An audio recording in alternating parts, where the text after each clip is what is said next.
नमस्कार दोस्तों, स्वागत है आपका विकास इंस्टीट्यूट में एक बार फिर से। तो आज हम आपके सामने एक ऐसी जानकारी लेकर के आ गए हैं जिसका आपको बेसब्री से इंतजार था, और वो है आपकी यूपी पुलिस कांस्टेबल की भर्ती जो 2024 में जिसका एग्जाम होने जा रहा है। तो आज इस भर्ती के बारे में संपूर्ण जानकारी लेंगे कि इसका सिलेबस क्या है, ठीक है, इसका एग्जाम पैटर्न क्या है, कितनी वैकेंसी है, कब इसका एग्जाम होगा, सारी ऑल ओवर बातें हम इसमें देखेंगे। तो सारी जानकारी अगर आपको लेनी है तो वीडियो में अंत तक बने रहें ताकि आपको संपूर्ण जानकारी मिल सके।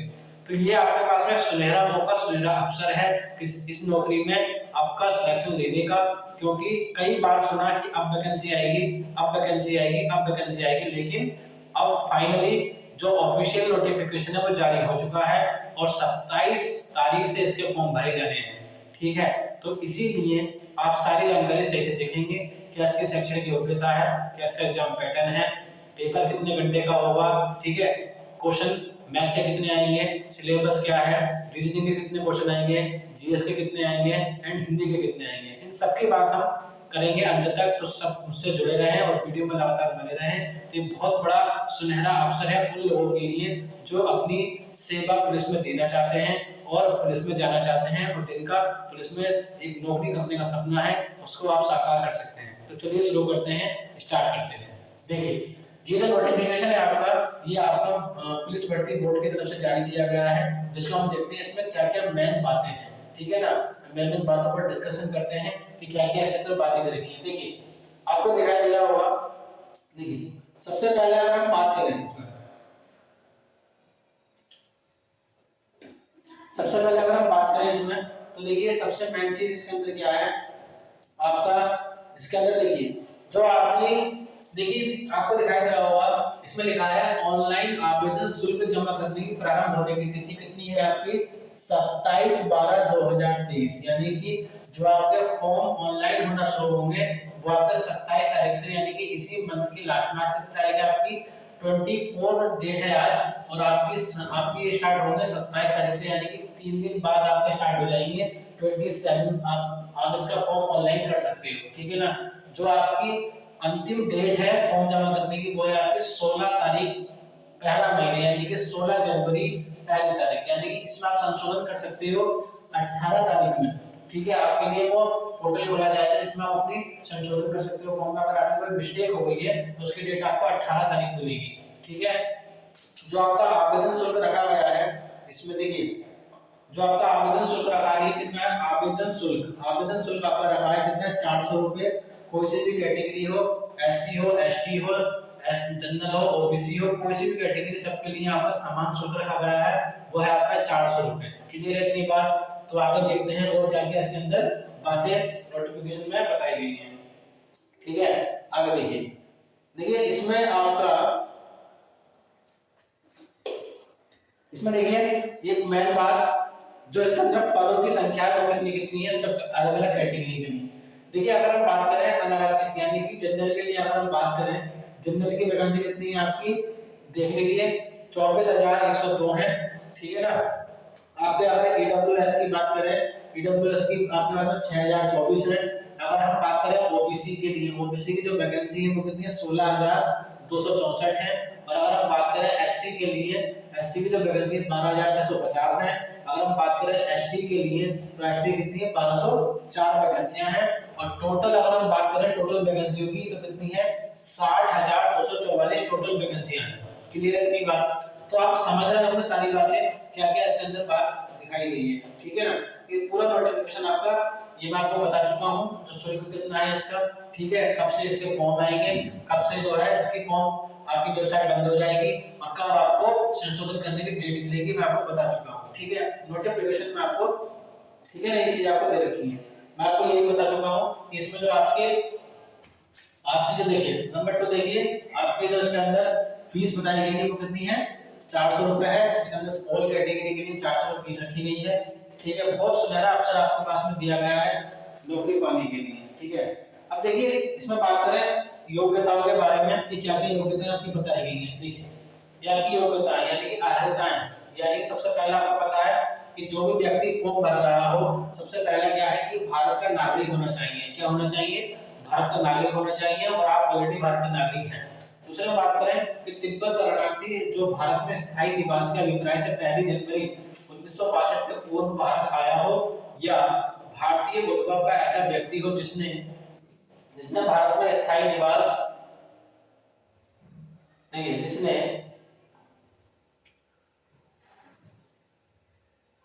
देखिए इन्होंने क्या क्या कहा है, एक मिनट चाहिए। नहीं, इन्होंने कहा है कि ये आपकी वो है अध्येता है यानी कि योग्यता है। एक मिनट चाहिए।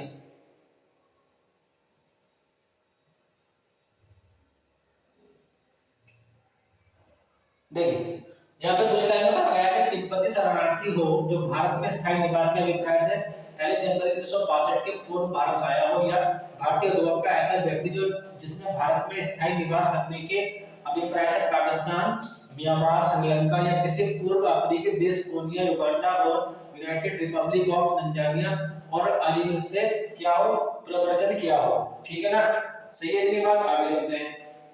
देखिए आगे अगर हम बात करें शैक्षिक अर्हता की, जो मेन इसके अंदर योग्यता है, आप भारत के नागरिक हैं, आपको पता है और आप इसका फॉर्म भर सकते हो। ठीक है ना। अब देखिए अगर हम बात करें इसकी, अगर हम इसकी बात करें शैक्षिक अर्हता की यानी कि जो इसकी योग्यता मांगी गई है, आप किसी भी बोर्ड से 10वीं या 12वीं की कक्षा पास होने चाहिए। ठीक है ना, किसी भी बोर्ड से 10वीं या 12वीं की कक्षा में उत्तीर्ण होने चाहिए, मान्यता प्राप्त बोर्ड से आप इसका फॉर्म भर सकते हो, आप इसके लिए एलिजिबल हो। दूसरे सबसे बड़ी बात, अगर आप अपैरिक में हैं, अगर आप इंटर कर रहे हो तो इसका फॉर्म आप नहीं भर सकते। आप इसका फॉर्म तभी भर सकते हो जब आप 12वीं पास कर चुके होगे। ठीक है ना। ठीक है, आगे बात करते हैं। ठीक है, इतनी बात हो गई आपकी। ठीक है, आगे देखते हैं। देखिए बाकी सभी आपको पता है कि इसके अलावा आपके पास में डोएट का कोई डिप्लोमा अगर लेवल का है तो इस तरह का, तो आप उसको उसके पास में आपको उसकी सेवा अलग से छूट दी जाएगी, वो आपको जो पता चल जाएगा। ठीक है ना। आगे देखिए आयु सीमा की अगर बात करें, आयु सीमा की देखिए सबसे पहली चीज आयु सीमा, जो आयु सीमा है वो कितनी रखी गई है। देखिए पुरुष अभ्यर्थी ने दिनांक 1/7/2023 को यानी कि 1 तारीख 7वां महीना 2023 को क्या कर चुका हो, अपनी आयु कितनी पूरी कर चुका हो, 18 वर्ष की आयु प्राप्त कर ली हो और 22 वर्ष की आयु प्राप्त ना की हो, अर्थात अभ्यर्थी का जन्म 2 जुलाई 2001 से पूर्व तथा 1 जुलाई 2005 के बाद का नहीं होना चाहिए। यानी कि कोई व्यक्ति, देखिए ये कह रहा है कि 2 जुलाई जिसका जन्म 2 जुलाई 2001 से पहले का ना हो, ठीक है ना, और 1 जुलाई 2005 के बाद का ना हो, ऐसे बच्चे फॉर्म भर सकते हैं यूपी पुलिस का। ठीक है ना, किसके लिए, पुरुष अभ्यर्थी के लिए। अब महिला की अगर बात करें, महिला अभ्यर्थी 1/7/2023 को 18 वर्ष की आयु प्राप्त कर ली हो और 25 वर्ष की आयु प्राप्त ना की हो, अर्थात अभ्यर्थी का जन्म 2 जुलाई 1998 से पहले तथा 1 जुलाई 2005 से, यानी कि 2 जुलाई 1998 से पहले ना हुआ हो और 1 जुलाई 2005 के बाद ना हुआ हो, यानी कि इसके बीच में अगर उसका जन्म हुआ है तो वो इसका फॉर्म भरने के लिए एलिजिबल है। ठीक है, ये थी इसकी ऊपर की बात। ठीक है ना, इतनी बात समझ में आ रही है आपको। ठीक है, आगे देखते हैं। देखिए अगर हम बात करें एक और बात की इसमें, देखिए परंतु हमने पिछड़ा वर्ग, अनुसूचित जाति, अनुसूचित जनजाति, ठीक है ना, और श्रेणियों के अभ्यर्थी केवल उत्तर प्रदेश के मूल निवासी के लिए अधिकतम आयु में सीमा छूट प्रदान की गई है। ठीक है, अनिवार्य हो गए। अब देखिए इसमें एक बात है, अगर मान लीजिए इसमें जनरल कैटेगरी के लिए उम्र में कोई छूट नहीं की गई है। ठीक है ना। अगर बात करें SC ST OBC के लिए, तो अगर आप यूपी के मूल निवासी हैं, उत्तर प्रदेश के मूल निवासी हैं, तो आपको एज में छूट दी जाएगी। ठीक है ना। तो चलते हैं आगे देखते हैं और क्या बातें इसमें कही गई है। बाकी आपके चरित्र के बारे में बता दिया गया है कि अभ्यर्थी का चरित्र ऐसा होना चाहिए कि वो उसमें काम कर सके। ठीक है, आगे देखते हैं। देखिए वैवाहिक स्थिति, इसमें एक चीज बताई गई है कि वैवाहिक स्थिति कैसी होनी चाहिए। इन्होंने कहा है वैवाहिक स्थिति यानी कि अगर कोई व्यक्ति विवाहित है तो उसमें क्या क्या शर्तें इन्होंने मांगी है। देखिए नियुक्ति के लिए, देखिए इसको ध्यान से समझना। देखिए करें नियुक्ति के लिए ऐसा पुरुष अभ्यर्थी पात्र ना होगा जिसकी एक से अधिक पत्नियां जीवित हों, यानी कि अगर कोई ऐसा व्यक्ति जिसने दूसरी शादी कर रखी है और पहली पत्नी भी जीवित है, या फिर जो है किसी कारणवश उनमें कुछ अनबन हो गई है और पत्नी उसकी है, तो ऐसा व्यक्ति भी इसका पात्र ना होगा। ठीक है ना। दूसरा देखिए, परंतु सरकार किसी व्यक्ति को इस नियम के परिवर्तन से छूट दे सकती है यदि उसका समाधान हो जाए कि ऐसा करने के लिए विशेष कारण विद्यमान है। यानी कि अगर कोई व्यक्ति का मान लीजिए उसने दूसरी शादी अगर कर रखी है और पहली पत्नी भी है और उसका कोई विशेष कारण है उस पत्नी को छोड़ने का, तो वो भर सकता है, लेकिन कारण पक्का होना चाहिए, विशेष रूप से होना चाहिए। ठीक है ना। तीसरी बात देखते हैं। देखिए इन्होंने कहा यदि कोई अभ्यर्थी द्विविवाह अथवा बहुविवाह करने का दोषी पाया जाता है तो उसके विरुद्ध अधिक कार्रवाई की जा सकती है। यानी कि बोल रहे हैं कि अगर कोई व्यक्ति एक से ज्यादा शादियां करा हुआ है, यानी कि उसकी एक से ज्यादा पत्नी है और ऐसा वो बाद में पाया जाता है, तो उसके ऊपर कार्रवाई की जाएगी आयोग की तरफ से। ठीक है, इतनी बात समझ में आ रही है आपको। चलते हैं आगे। देखिए अगर हम बात करें इसकी शारीरिक स्वस्थता की, यानी कि शारीरिक स्वस्थता आपको पता ही है। ठीक है ना, ये आप समझ सकते हो।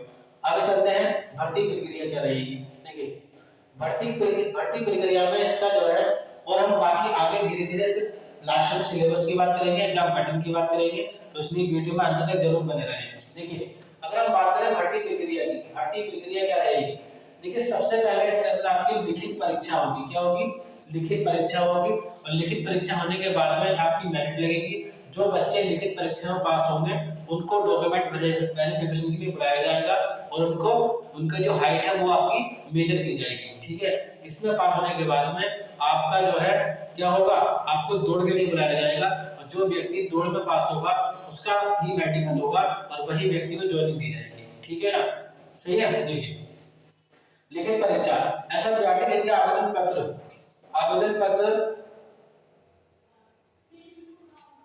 देखिए लिखित परीक्षा में आपको देखिए पहला कि ऐसा अभ्यर्थी जिनका आवेदन पत्र प्रथम दृष्टया सही पाए जाएंगे से ऑफलाइन लिखित परीक्षा में सम्मिलित होने की अपेक्षा की जाएगी। यानी कि सबसे पहला स्टेप आपका लिखित परीक्षा में होगा, और मैं आपको बता दूं कि ये पेपर आपका ओएमआर शीट पर कराया जाएगा। किस पर कराया जाएगा?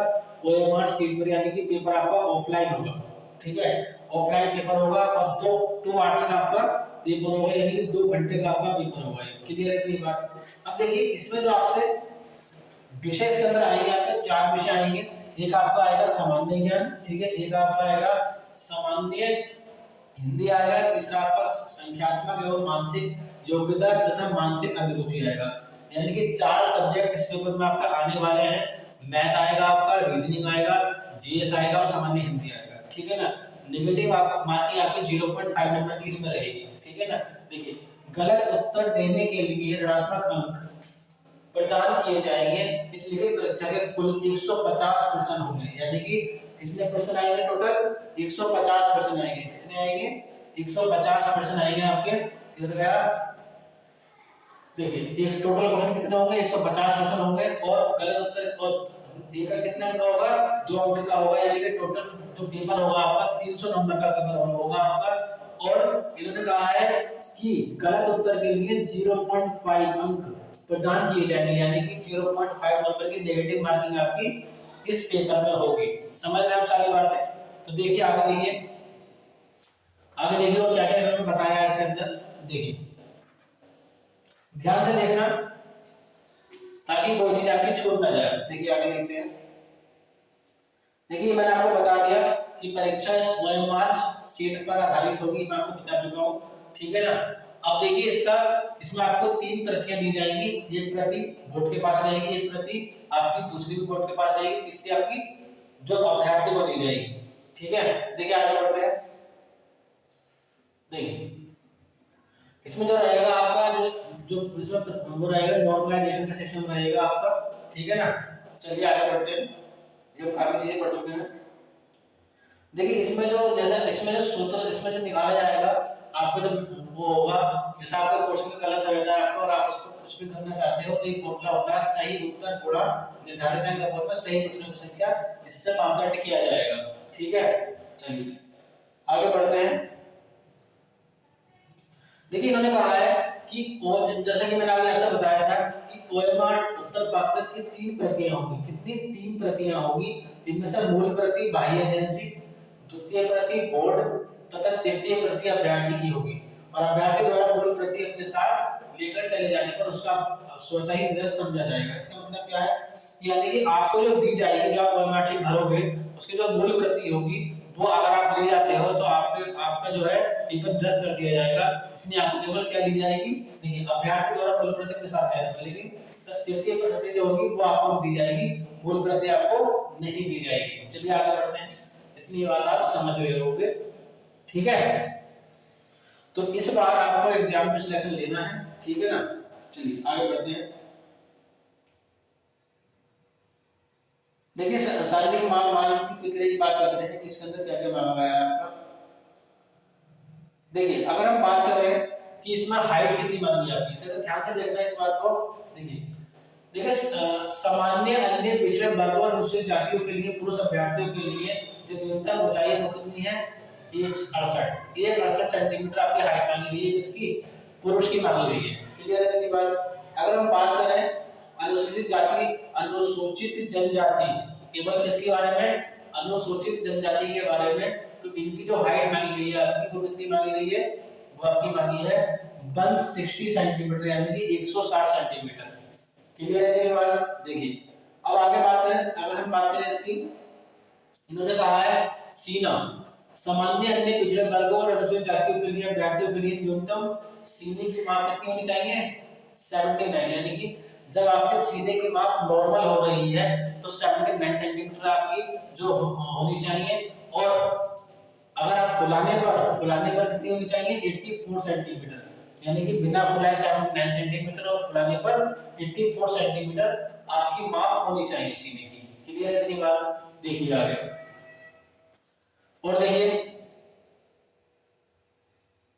उन्होंने यहाँ पे कहा है कि न्यूनतम 5 सेंटीमीटर सीने का फुलाव अनिवार्य है। अब देखिए महिला के लिए, महिला की जो ऊंचाई की बात करें कि महिला की ऊंचाई कितनी मांगी है। देखिए महिला की बात करें तो देखिए सामान्य अन्य पिछड़े वर्गों तथा अनुसूचित जातियों की महिला अभ्यर्थियों के लिए ऊंचाई न्यूनतम कितनी होनी चाहिए, 152 सेंटीमीटर होनी चाहिए, और अनुसूचित जनजातियों के लिए कितनी होनी चाहिए, 140 सेंटीमीटर लंबाई होनी चाहिए। और इसमें महिलाओं के वजन की बात की गई है कि कितना वजन कम से कम होना चाहिए, तो इन्होंने कहा है कि महिला अभ्यर्थियों के लिए न्यूनतम 40 किलोग्राम होना चाहिए, यानी कि जो उनका वजन है वो कितना कम किया जाएगा, 40 किलोग्राम कम से कम होना चाहिए। ठीक है, चलिए आगे बढ़ते हैं। ठीक है, अब देखिए बाकी जो बात है, फिजिकल एफिशिएंसी टेस्ट इसके बाद में आपका कराया जाएगा। ठीक है, इसके लिए आपको बुलाया जाएगा। आगे बढ़ते हैं। ठीक है, चयन प्रक्रिया मैंने आपको बता दी है कि जो है पहला आपका रिटन एग्जाम होगा, उसके बाद सारे स्टेप फॉलो किए जाएंगे। ठीक है, आरक्षण मैंने बता दिया आपको कि अगर आप उत्तर प्रदेश के मूल निवासी हैं तो आपको जनरल को छोड़ करके आपको जो है एज में रिलैक्सेशन दिया जाएगा। ठीक है, आगे देखिए अगर हम बात करें बाकी जितने भी वर्टिकल टाइप के आरक्षण और हॉरिजॉन्टल टाइप के आरक्षण होते हैं वो मैंने आपको बता दिए, या फिर आप वर्टिकल में आप ये आते हैं जिसमें मैंने आपको बता दिया है कि अगर आप मूल निवासी हैं तो आप जो है आपको आरक्षण का हकदार होंगे, और अगर आप जो है किसी सेना से कुछ भी जो है, अगर आपके सेना में कोई आपके पास में एनसीसी जो भी है उसके प्रति आपको दिया जाएगा आरक्षण। ठीक है, चलो आगे बढ़ते हैं। देखिए और अगर हम देखें यहाँ पे जो भी स्वतंत्रता सेनानी वगैरह होते हैं उनको विशेष रूप से वो अपने तरीके से देंगे, भूतपूर्व सैनिक है तो उसको अपने तरीके से देंगे। ठीक है, चलिए आगे देखते हैं। ठीक है, इतनी बात मैं आपको बता चुका हूँ। देखिए फोटोग्राफ और हस्ताक्षर आप जो है पढ़ लेना, ये मैं आपको सेंड कर दूंगा, आप मेरे टेलीग्राम चैनल से विकास इंस्टीट्यूट मुरादाबाद से जुड़ सकते हो। ठीक है ना, इसमें फोटोग्राफर और हस्ताक्षर किस तरीके से आप करोगे वो आपको बता दिया गया है इसके अंदर, उनको बड़ी बात नहीं है। ठीक है, आवेदन प्रक्रिया पढ़ लोगे, ये भी आप पढ़ लोगे। ठीक है, देखिए अगर हम सिलेबस की बात करें, इसमें जो सिलेबस आपका आने वाला है, सिलेबस की अगर हम बात करें तो देखिए सबसे पहले आपका आएगा सामान्य ज्ञान की बात करें तो सामान्य ज्ञान में आपके सारे टॉपिक्स ही दे रखे हैं जो सामान्य ज्ञान में आएगा। ठीक है, सामान्य ज्ञान में देखिए सामान्य ज्ञान में सारे टॉपिक्स आप देख लीजिए जो सामान्य ज्ञान के टॉपिक है। ठीक है, सामान्य हिंदी की बात करें तो सामान्य हिंदी आपके पास में सारे टॉपिक्स ही दे रखे हैं। ठीक है, आप नोटिफिकेशन में देख सकते हो। ठीक, देखिए मैथमेटिक्स में यहाँ पे टॉपिक्स रहेंगे सारे मैथमेटिक्स के। ठीक है। और आपका जो है जो रीजनिंग है ये आपके रीजनिंग के सारे टॉपिक्स आपके, ठीक है ना। चलिए आगे बढ़ते हैं। सब में आपको पता चला सारी चीजें। अब देखिए अगर मैं बात करूं इनके क्वेश्चन कितने कितने आएंगे एग्जाम में, क्वेश्चन की बात करते हैं, क्वेश्चन कितने कितने आएंगे आपको, ठीक है।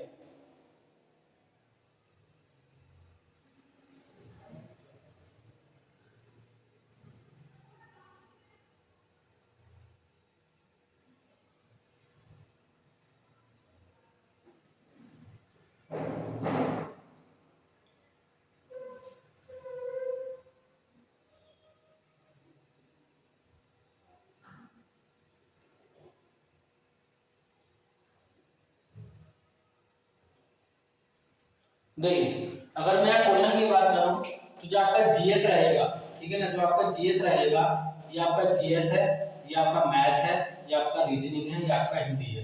अगर मैं जीएस की बात करूं तो जीएस के आपके रहेंगे टोटल कितने 38 क्वेश्चन, कितने 38 क्वेश्चन। और अगर मैं मैथ की बात करूं मैथ का टोटल क्वेश्चन रहेंगे कितने 38 क्वेश्चन, ठीक है। और रीजनिंग की बात करूं तो ये रहेंगे आपके 37 क्वेश्चन।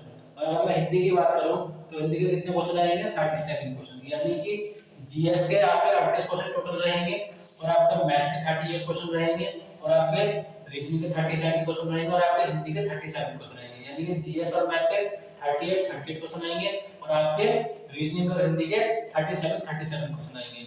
अगर हम टोटल की बात करें तो टोटल जो क्वेश्चन आपके रहेंगे, देखिए टोटल क्वेश्चन आपके कितने रहेंगे, टोटल क्वेश्चन आपके रहेंगे कितने 150, यानी कि आपके जो जीएस के 38 क्वेश्चन, मैथ के 38 क्वेश्चन, ठीक है, आपके जो है हिंदी के 37 क्वेश्चन, और आपके बाकी तीसरा सब्जेक्ट रहा उसके 37 क्वेश्चन रहेंगे। और टोटल जो आपके रहेंगे वो कितने रहेंगे 150 क्वेश्चन रहेंगे। और टोटल मार्क्स जो आपके रहेंगे वो कितने कितने नंबर का पेपर रहेगा 300 नंबर का, यानी कि एक क्वेश्चन आपका 2 नंबर का रहेगा। तो टोटल क्वेश्चन कितने के हो गए आपके 300 नंबर के हो जाएंगे, ठीक है ना। अब नेगेटिव मार्किंग की अगर बात करें तो 0.5 मार्क की नेगेटिव मार्किंग होगी, और टाइम आपका रहेगा एग्जाम पे 2 आवर्स, यानी कि 2 घंटे का आपका ऑफलाइन बोर्ड में पेपर करवाया जाएगा, ठीक है।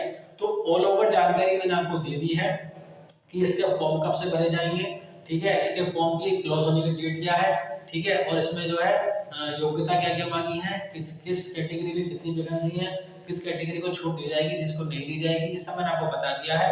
तो जिसने नहीं देखा है वो वीडियो को दोबारा देख लें, ठीक है, सारी बात को समझ लें। अगर आप इसके अंदर कोई भी योग्यता पूरी तरीके से रखते हो तो आप इसका फॉर्म भर सकते हो, ठीक है। ऑल ओवर संपूर्ण जानकारी मैंने आपको दे दी है। तो बस मैं आपसे बार बार यही कहूंगा कि अब यूपी पुलिस के लिए तैयार रहें, क्योंकि इसका जो पेपर की डेट है वो 11 फरवरी को दे दी गई है, ठीक है। तो आप अच्छे से तैयारी करें, क्योंकि अब भी आप नहीं जागे तो कब जाओगे, क्योंकि नौकरियां बार बार नहीं आती, बार बार इतनी वैकेंसी नहीं मिलेंगी आपको, ठीक है। आप ये मत देखो कि आपकी ज्वाइनिंग कब होगी, आप ये देखोगे जिस दिन रिजल्ट आ जाए आपका नाम उसके अंदर होना चाहिए, ठीक है ना। ज्वाइनिंग तब होगी वो देखा जाएगा, लेकिन सबसे मेन है कि जब भी लिस्ट इसकी जारी होगी रिटन की, तो रिटन की लिस्ट में आपका नाम होना चाहिए, उससे आपका कॉन्फिडेंस लेवल बढ़ जाएगा, ठीक है। तो तैयारी, मुझे यकीन है कि आप बहुत टाइम से तैयारी कर रहे हो, उसकी जो तैयारी आप कर रहे हो उसमें आपको सिर्फ धार देने की जरूरत है, उसको तेज धार बनाने की जरूरत है, तभी आपका सिलेक्शन हो पाएगा। इसलिए मैं कहता हूँ कि ये आपके लिए सुनहरा अवसर है। अगर आप इस बार भी गवा दिया तो फिर आप बैठे रह जाओगे कई सालों के लिए, क्योंकि आपको पता है कि वैकेंसियां बहुत सालों में आती हैं, और अब भी नहीं जागे तो कब जागोगे। इसलिए कि बस एक दृढ़ निश्चय ले लो कि हाँ हमें सेक्शन लेना है, क्योंकि अब तक आप जैसे भी तैयारी कर रहे थे। और देखिए सबसे मेन चीज यार, हम क्या है, हम क्यों इस चीज के बारे में बता रहे हैं आपको। देखिए सबसे मेन है कि हम भी चाहते हैं कि आपका सिलेक्शन हो, ठीक है ना। और हम तैयारी कैसे होगी, अब बात करी जाए कि इसकी तैयारी कैसे होगी। देखिए हमारा जो इंस्टीट्यूट है विकास इंस्टीट्यूट है, हम जो है ऑनलाइन अभी यूट्यूब पर बिल्कुल फ्री मैथमेटिक्स पढ़ा रहे हैं। तो जितनी भी मैथमेटिक्स इसके अंदर आएगी ऑल टॉपिक्स हम कवर कराएंगे, ठीक है ना। तो इसलिए हमसे जुड़ जाएं, मैथमेटिक्स को पढ़ें, और बाकी सब्जेक्ट आपका जहां से मन हो वहां से पढ़ें, लेकिन मैथमेटिक्स अगर आप सीखना चाहते हो हमारे साथ जुड़ जाए। विकास इंस्टीट्यूट मुरादाबाद के नाम से मैं खुद मैथमेटिक्स को पढ़ाता हूँ, ठीक है ना। तो आगे बढ़ते रहिए, मुस्कुराते रहिए, और इस बार सिलेक्शन लेते रहिए। तो किस किस को इस वीडियो अच्छी लगी और हमसे मैथ पढ़ना चाहते हैं तो वो कमेंट में जरूर बताएं कि आप हमसे मैथ पढ़ना चाहते हो, तो हम और अच्छे तरीके से मैथ को पढ़ाएंगे।